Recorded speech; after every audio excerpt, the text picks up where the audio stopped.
우리 제목을 우리 같이 한번 읽어 보도록 하겠습니다. 시작. 사랑을 지켜내십시오. 우리 한 번만 더 읽을까요? 시작. 사랑을 지켜내십시오.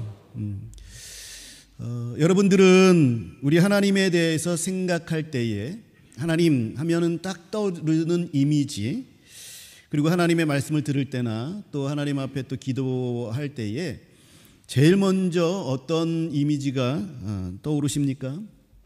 하나님이 무서운 하나님으로 그렇게 여겨지십니까? 나와는 조금 멀리 계신, 내가 범접할 수 없는 그러한 하나님으로 그렇게 여겨지십니까? 옛날 구약의 하나님께서는 이스라엘 백성들에게 참 무서운 하나님이셨습니다. 두려운 하나님이셨습니다. 그래서 너희가 거룩하지 않으면 내가 돌격할지 모른다라고 하는 그러한 하나님으로 이스라엘 백성들은 그렇게 여겼습니다. 그러나 점점 하나님은 자기 자신을 드러내실수록 사랑의 하나님으로 드러나십니다. 하나님께서는 야곱에게 져주시는 그런 하나님이셨죠. 그래서 야곱에게 져주시고 나서 야곱에게 이름을 붙여서 이스라엘이라 이름 붙였고, 그 이스라엘은 이스라엘 민족의 이름, 국가 이름이 되었습니다. 이 이스라엘이라는 이름이 하나님과 더불어 싸워서 이긴 자라는 그런 이름 아닙니까? 그러니까 너희들은 나와 싸워서 이긴 자들이야 라고 얘기하는 거죠. 이게 무엇입니까? 하나님이 충분히 이기실 수 있는데 져주시는 자, 사랑하는 자임을 보여주시는 것이죠. 그리고 우리 하나님께서는 이스라엘 백성들의 배신을 계속해서 가슴 아프게 고통스러워 하십니다. 그러면서도 계속해서 이 사랑을 지키시려고 애를 쓰시죠. 우리 하나님은 그 사랑을 지키시는 분이셨습니다. 음란한 고멜, 지난주에도 우리 말씀을 나눴던 것처럼 이 음란한 고멜이 호세아 선지자와 결혼을 하였는데 그럼에도 불구하고 음란한 자식을 낳습니다. 그리고 결국에는 집을 나가 창녀가 되지만 호세아 선지자는 그냥 버리지 아니하고 굳이 찾아가서 값을 주고 또 사와서 아내의 자리에 앉혀놓습니다. 이러한 것도 이스라엘을 향한 하나님의 마음을 보여주시는 것이죠. 하나님은 자신을 아버지로도 또 남편으로도 표현하시면서 계속해서 이 사랑의 관계를 유지하시기를 원하시는 모습을 보여주십니다. 그리고 마침내 오늘 찬양에서도 우리 찬양을 했듯이 하나님이 세상을 이처럼 사랑하사 독생자를 주셨으니 이는 저를 믿는 자마다 멸망치 않고 영생을 얻게 하려 하심이라. 이 말씀을 하시면서 결국은 자기 자신이 우리를 위해서, 우리를 사랑하여 주셔서 나 대신 죽으신 그런 하나님이 되셨습니다. 그래서 우리는 구원을 받을 때에, 우리가 하나님을 만날 때에, 처음 하나님을 만나서 우리가 구원의 은총을 입을 때에 우리가 어떤 하나님을 만나냐 하면 나를 사랑하셔서 나를 위해서 죽으신 하나님, 그 하나님을 우리는 만나게 되는 것이죠. 그게 우리의 첫사랑 아닙니까? 하나님을 생각할 때, 그리고 우리가 하나님의 말씀을 들을 때에, 기도할 때에 가장 먼저 그리고 지속적으로 떠오르게 되어지는 하나님의 이미지는 나를 사랑하시는 하나님이어야 되는 것이죠. 그 하나님은 여전히 나를 사랑하여 주십니다. 그러므로 우리가 반드시 계속해서 우리가 깨달아야 하는 것은 사랑의 하나님이 나와 함께 계시는 것들을 계속해서 알게 되어져야 하고 또 깨닫게 되어져야 하는 것이죠. 그 사랑에 내 마음이 움직였습니다. 만일 우리가 하나님의 사랑의 깊이가 와닿지 않는다면, 그렇다면 나의 믿음에 지금 어떤 문제가 생겼다라는 그런 신호인 것입니다. 그래서 요한계시록에서 보게 되면 에베소 교인들에게 이렇게 말씀합니다. 너희가 처음 사랑을 버렸다. 다 좋은데 너희가 처음 사랑을 버렸으니 어디서 이 처음 사랑이 떨어졌는지를 네가 분석하고 살펴서 다시 이 처음 사랑을 가지라. 그렇게 말씀하는 것이죠. 사랑하는 성도 여러분, 이 모든 것이 하나님이 우리에 대한 사랑을 지키시려고 했던 하나님의 열심이셨다라는 것이고, 지금도 우리 하나님은 우리에게 우리와 이 사랑의 관계를 지키시려고 애를 쓰고 계십니다. 뿐만 아니라 하나님은 우리에게도 이 하나님과 우리의 사랑의 관계를 지켜야 한다, 너희도 지켜라, 그렇게 우리에게 요구하고 계시는 것이죠.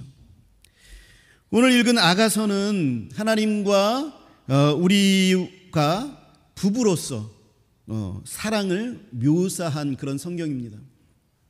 솔로몬과 술람미 여인의 사랑을 노래하면서 하나님과 우리와의 사랑이 이와 같아야 한다라고 말씀하시는 거죠.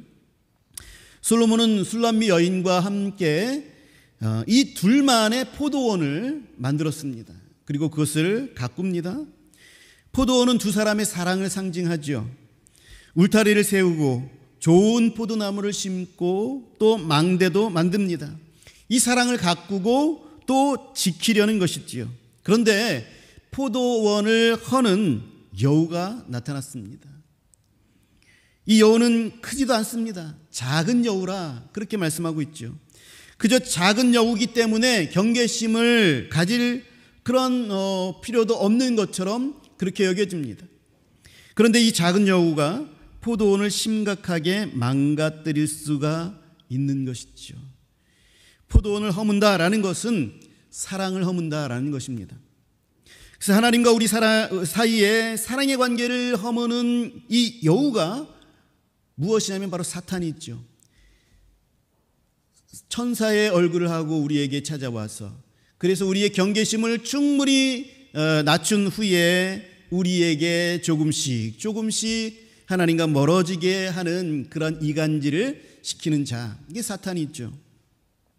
여우가 그 사랑을 시기하여서 살금살금 울타리를 허물고 포도나무 뿌리를 상하게 하며 우리의 사랑을 망치는 겁니다.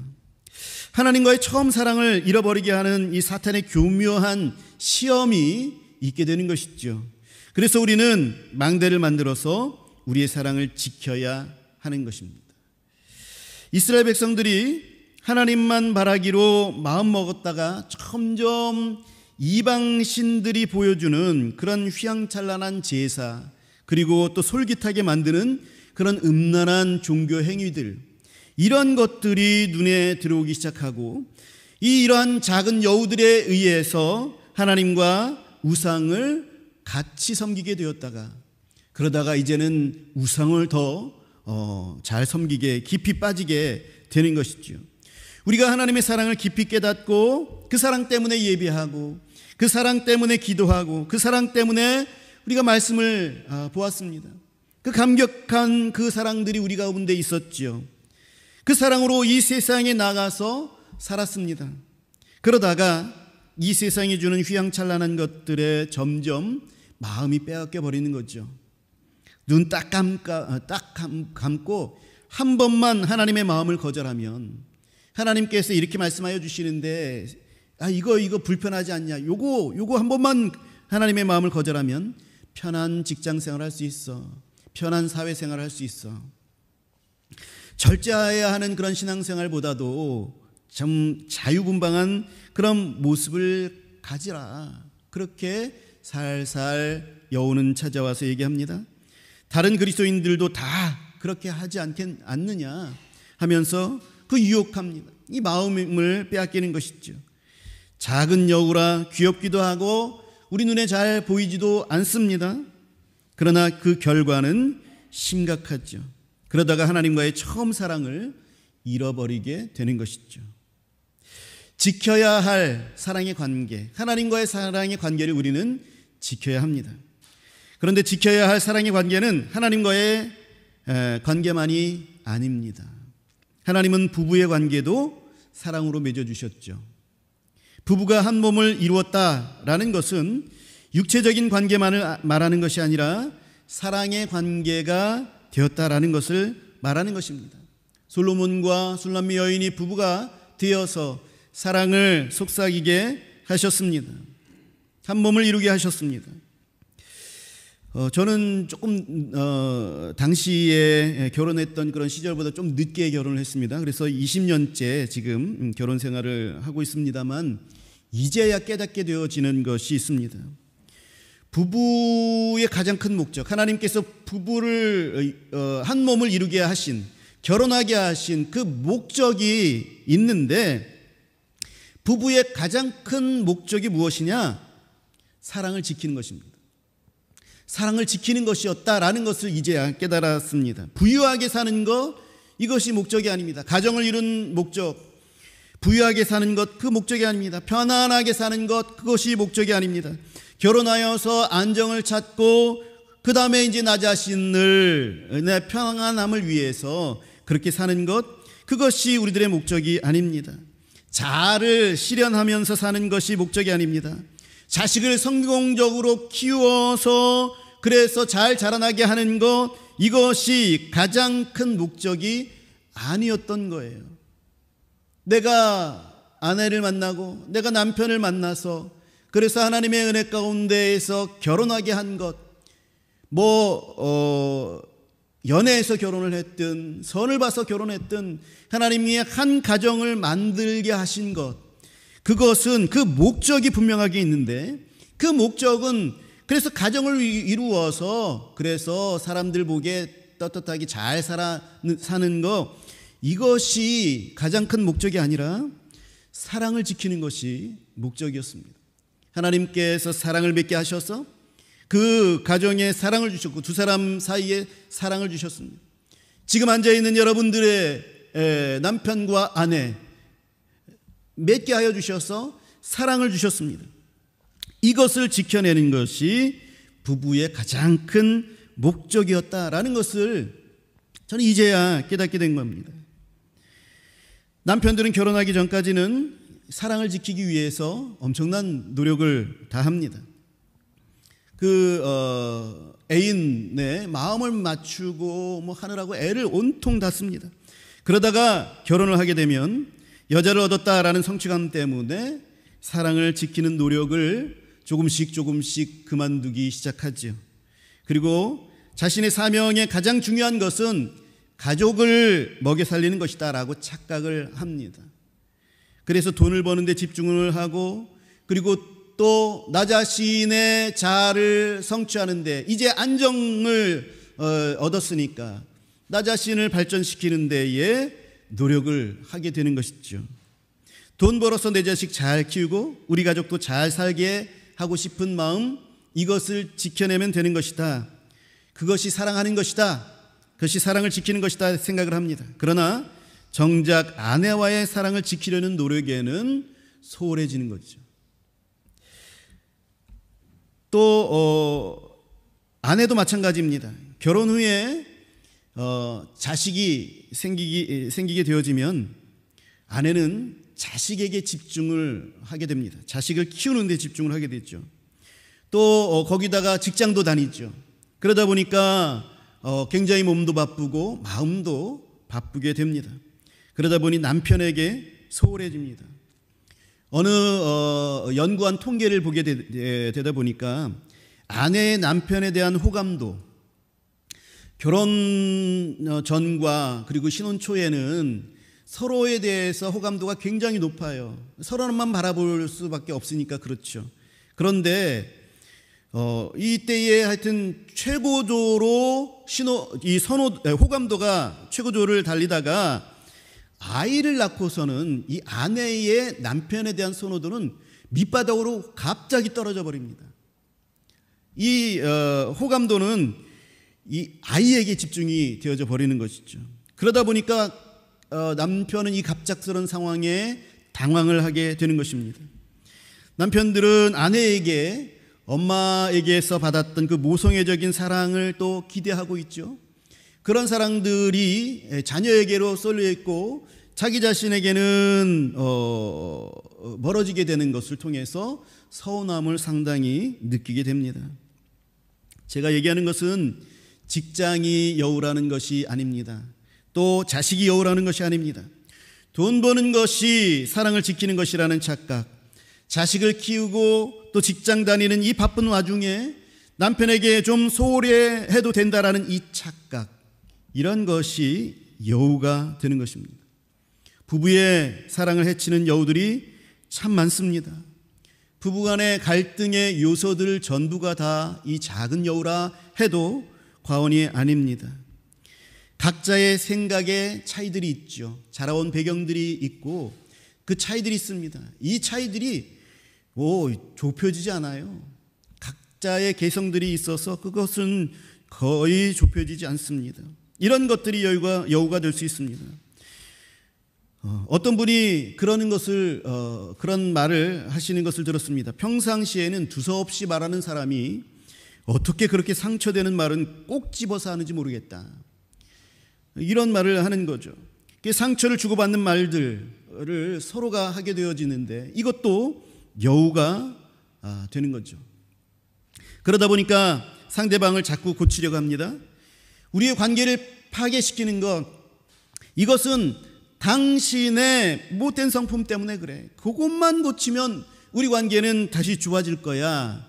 당신의 고집 때문에 그래. 그 고집만 고치면 그러면 우리 관계는 좋아질 거야 라는 착각.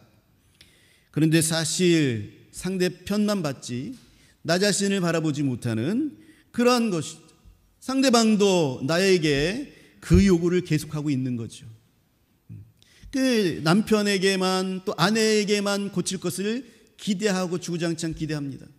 남편과 아내는 또 나의 또 고칠 것을 계속해서 주구장창 또 요구하죠. 둘 다 고쳐지지 않습니다. 좌절하는 거죠. 이런 것들은 부부로 세워주신 목적을 잘못 알아서 이렇게 되어지는 것입니다. 결혼한 남편과 아내는 서로가 사랑하고 있음을 보여줘야 하는 거죠. 자꾸 보여줘야 합니다. 그러면서 자꾸 안주하려는, 그래서 자꾸 나에게 사랑을 줘 라고 하는 자기 자신을 채찍질하고 의식적으로 다른 사람에게 사랑을 주려고, 이 남편에게 아내에게 사랑을 주려고 노력해야 합니다. 이것은 노력이 필요한 것입니다. 하나님께서 우리와의 사랑의 관계를 지키시는 노력을 지금도 하고 계시죠. 그리고 또 우리에게도 그 노력을 요구하고 계십니다. 마찬가지로 부부의 관계에서도 서로 사랑을 지키려는 이 의식적인 노력을 우리는 해야 되는 거죠. 이것이 필요합니다. 사랑은 못된 성품에도 불구하고 하나님의 사랑하라는 명령을 지키는 것에 충실하는 것입니다. 사랑은 사랑한다라는 자기의 마음을 내가 사랑하겠다, 이 사람을 평생도록 사랑하겠습니다, 하나님과 모든 하객 앞에서 선언했던 그 선언, 그것을 지키는 노력을 계속하는 것이죠. 사랑한다라고 말을 하여서 표현하는 것입니다. 사랑하고 있다라는 것을 알려주는 노력들이 필요합니다. 부부간의 시간을 가지려고 노력해야 하는 것이죠. 뭐든지 대화하려고 노력해야 하는 것입니다. 그건 연애 때나 하는 것이지, 그것은 신혼 때나 하는 것이지 그런 것이 아니더라고요. 평생 해야 하는 것입니다. 평생 노력해서 의식적으로 서로 합의해서 일부러 부부만의 시간들을 갖는 것, 이것이 노력이고 사랑을 지키는 그런 것입니다. 하나님이 우리에게 계속 대화를 요청하고 계십니다. 나와 대화를 나누자, 나와 함께 교제하자. 우리 하나님께서 계속 우리에게 그 대화를 요청하고 계십니다. 여러분 그것을 느끼시죠? 그렇다면 우리가 하나님께 나아가야 되죠. 우리가 하나님께서 요청하실 때에 우리도 그 요청에 임하여서, 그래서 같이 교제를 나눌 때에 우리 하나님과 우리는 깊은 사랑의 관계를 계속해서 지켜나갈 수가 있는 것입니다. 마찬가지로 남편과 아내는 자기를 위해 투자하는 시간들보다, 어떻게 보면은 직장의 일보다도 부부의 사랑을 지키는 것이 더 큰 그러한 하나님께서 요구하시는 것입니다. 우리는 부부의 사랑을 지키는데 더 큰 노력을 해야 하는 것이죠. 사랑을 느끼는 것은 다양해서 서로가 찾아야 합니다.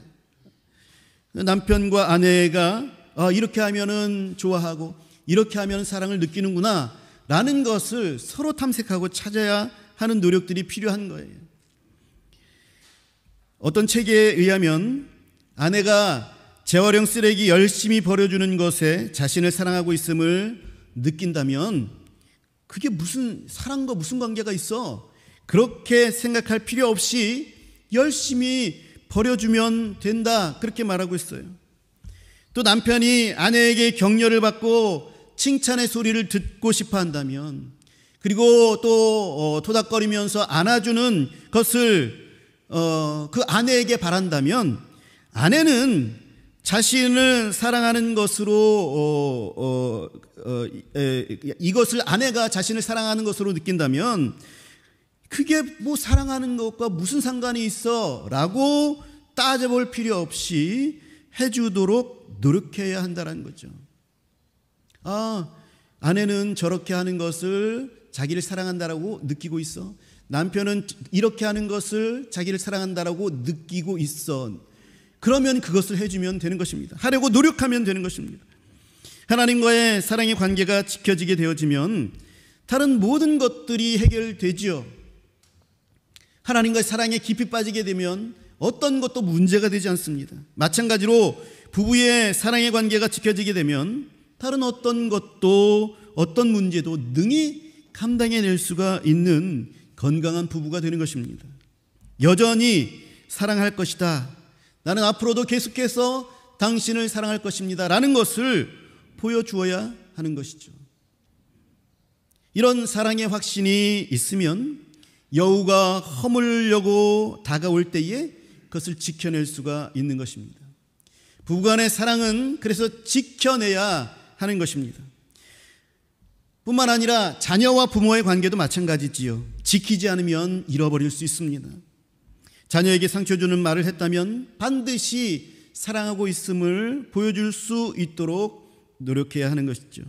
사랑을 지키는 노력을 해야 합니다. 부모의 마음을 속상하게 했다면 역시 사랑하고 있음을 노력하여서 보여드려야 하는 것입니다. 우리가 산불을 조심하면은 그러면 미연에 이것을 방지할 수 있는 것처럼 우리도 작은 여우들을 조심하고 그리고 이것으로부터 지켜내려고 하는 의지를 가지고 노력하게 되어지면 우리를 가족의 귀한 사랑을 지켜낼 수가 있는 것입니다. 교회 성도들도 마찬가지죠. 우리 하나님께서는 성령의 하나됨을 힘써 지키라 교회에게 명령하셨습니다. 성령의 하나 되심을 항상 지켜라, 힘써 지켜라 말씀하셨습니다. 교회의 가장 중요한 소명 중에 하나가 성령의 하나 되신 것, 하나 되게 하신 것을 힘써 지키는 것입니다. 그렇기 때문에 어떤 못된 또 여우, 갈등을 일으키는 요소들, 이런 것들에 의해서 교회의 분열이 일으키게 되어지는 상황들이 되어졌을 때에 우리는 긴장해야 합니다. 사단이란 여우가 우리를 이간질하려고 또 분열시키려고 성령이 하나 되게 하신 것을 지키지 못하게 하려고 침투해 왔구나 라는 것을 발견하게 된다면 바짝 긴장해야 되죠. 그리고 빨리 노력해야 합니다. 이 하나 되는 것을, 성령이 하나 되게 하신 것을 힘써 지키기 위해서 우리는 하나님 앞에 무릎 꿇고 기도하고 어떻게 해서든지 하나 되는 것을 지켜내야 하는 것이죠. 온 신경을 여기에 쏟아야 하는 것입니다. 그렇다면 복음의 진리보다도 하나 되는 것이 더 중요합니까? 라고 질문할 수 있습니다. 그렇지 않죠. 그렇지만 교회에서 벌어지는 대부분의 갈등들은 진리의 문제라기보다는 생각의 차이에서 빚어지는 문제입니다. 형식의 차이에서 빚어지는 문제입니다. 또 자존심이 상하는 등의 감정적인 문제인 경우들이 많습니다. 그러면 이런 것들보다도 하나 되는 것이 더 중요합니까? 나의 감정과 나의 자존심보다도 하나 되는 것이 더 중요합니까? 라고 저에게 질문한다면 저는 하나 되는 것이 더 중요합니다 라고 답해 드립니다. 사도 바울도 고린도 교회에서 제기된 문제에 대해서 말씀합니다.